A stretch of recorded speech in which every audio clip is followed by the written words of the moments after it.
Hello everyone, welcome back to my channel. My name is Samira and today I'm doing a review for a book called Half a Soul.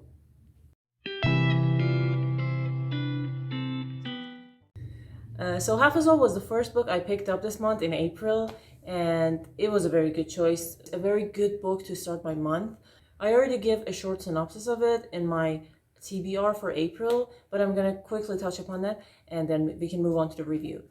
Half a Soul is the first installment in a trilogy written by Olivia Atwater called Regency Fairy Tales Trilogy. It was published in 2020. It's fairly short, a little bit over 300 pages, I think, and it's a historical romance fantasy. I gave this book 4 stars, and considering I read it about 2 weeks ago, I'm still thinking about 4 stars, maybe 3.75, but it's a 4 star to me still. The story is about a girl, Theodora Ettings, who in her childhood has an accident with a fairy and she kind of gets cursed and therefore she loses half her soul. Now, because Theodora doesn't have a complete soul, she can't feel extreme feelings of happiness, sadness, fear, embarrassment. She doesn't exactly get those feelings as normal people do. And she and her cousin are at a certain age where they have to go out and present themselves, look for husbands. Her cousin is supposed to go to London for the London season to, enter the society. Dora is expected to act in a way not to cause problems for her cousin, to not ruin her cousin's chances of finding a good husband, a good match. So you can expect having half a soul is gonna have a huge impact on that whole thing.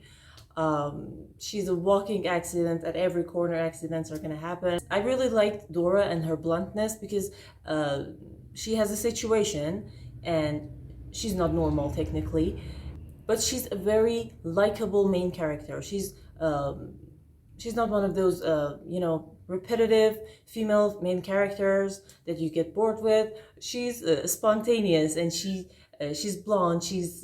Her lack of full understanding of appropriateness in specific situations makes her a very fun character to read about. And later on, when she meets Elias, their banter is perfect. The book starts very fast and you don't have to read much for the story to begin. You don't have to wait too long for it to get interesting.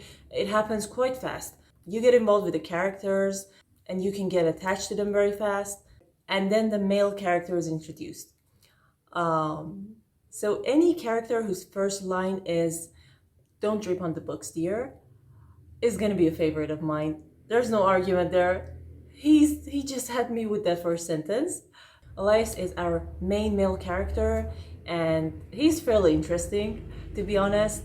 He's very rude, as some people say it.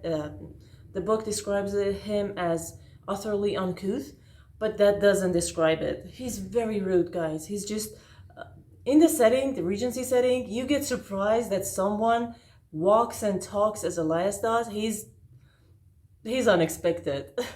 From his first appearance, he's unapologetically rude. Just downright rude. But also very charming. He's not charming. I mean, yeah, he shows interest for the books and I like him, but he's not charming. Let's be real.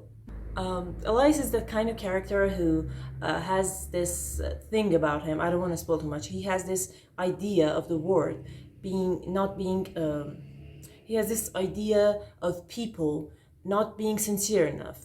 He kind of clashes with the appropriateness in the society, and that's actually quite enjoyable to witness throughout the story. I really like that point about him. The whole book, the idea of mixing fantasy with that timeline was very interesting to me. I haven't read anything specifically with these elements mixed up together, and the outcome was pretty satisfying. And our two main characters actually make the clash even more apparent, because Dora doesn't have a complete soul. She's bound to act in a way that surprises you in that setting. And Elias is rude. He's Elias, and he has this position of power, and people don't object him much. But so he's free to act as he wants, technically. Now, to be honest, the book ends very good. When I was at the halfway point, I was like, I'm gonna give this book probably 5 stars. But unfortunately, things don't go that way to the end of the book. Halfway through it, or maybe the last third of it, is the tone changes a bit. The story becomes a bit more. It's still good. I still enjoyed it because it was short. I didn't mind the change much, but it kind of gets a bit more targeted towards a younger audience. That's what I thought about it. But it's, going to a fairy tale-y kind of thing. But it was still a solid, good read till the end. I liked it. I just, downed my stars a bit for it, downed my review it a little bit for it. The book also lightly touches upon social matters, social problems, the class and the ignorance of higher class society. I thought the author handled it very well throughout the story. We had enough of awareness going on in the background of the story. There are these points the book touches upon that I really liked, like how people are well-mannered, they act appropriately, especially in this setting, in this timeline. We have the chance to see that a specific act or behavior is expected from people, and that doesn't necessarily mean they're sincere. It's a fantasy world, but it's much like our world, social media in our days and time.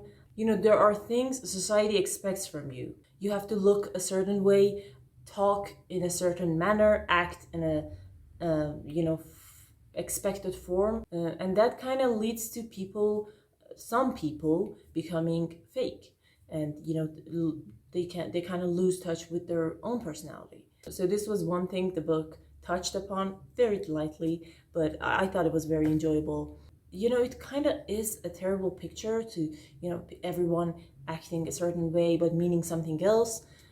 And I don't think that's a very pleasant worldview. Why not be yourself? Why not everyone be more real? I think the society should have the tolerance within reason to let people be themselves, let people express themselves safely without hurting anyone else. Now, these are very well in the background of the book. The book actually doesn't talk about it specifically, but it kind of made me think of that. There are also mentions of mental health, how you should communicate, and how that's a good thing. I love seeing that in literature these days because we have this problem in all societies. It doesn't matter where you're from. We have all been suppressed in the society, and we have all been quieted, not to say what we're really feeling.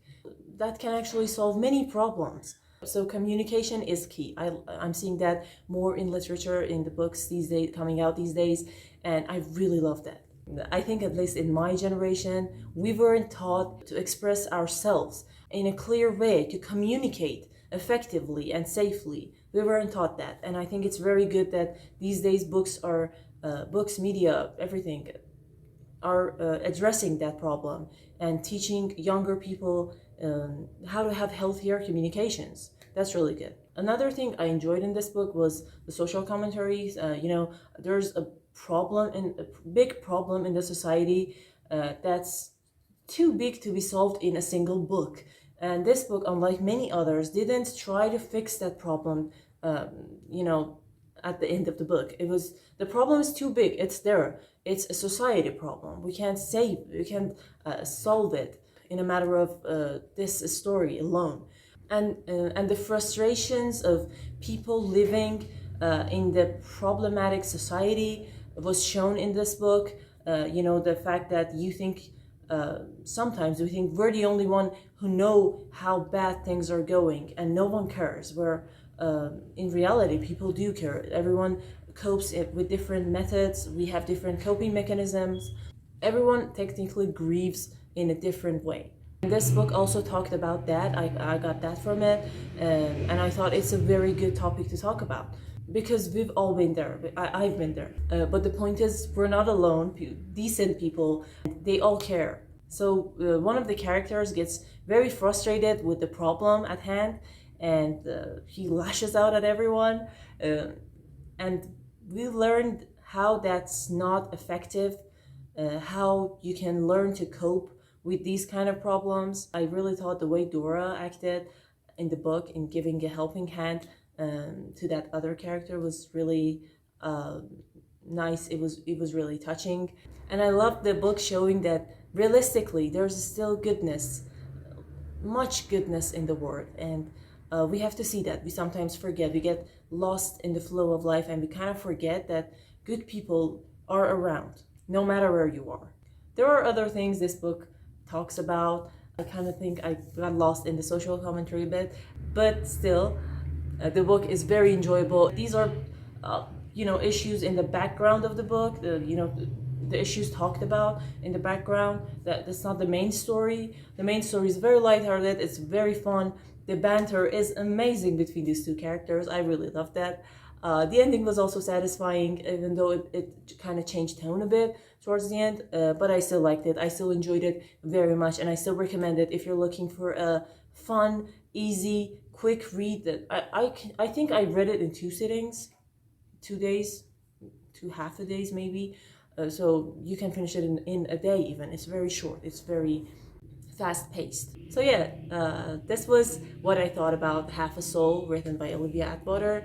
I'm happy I read this book, and I recommend it if you're looking for light-hearted fantasy, historical romance fantasy, that's gonna pick you up and make you feel good, make you laugh even. I was laughing, specifically in the first half of the books. I was laughing out loud at the situations these two characters were creating in that setting. It was hilarious.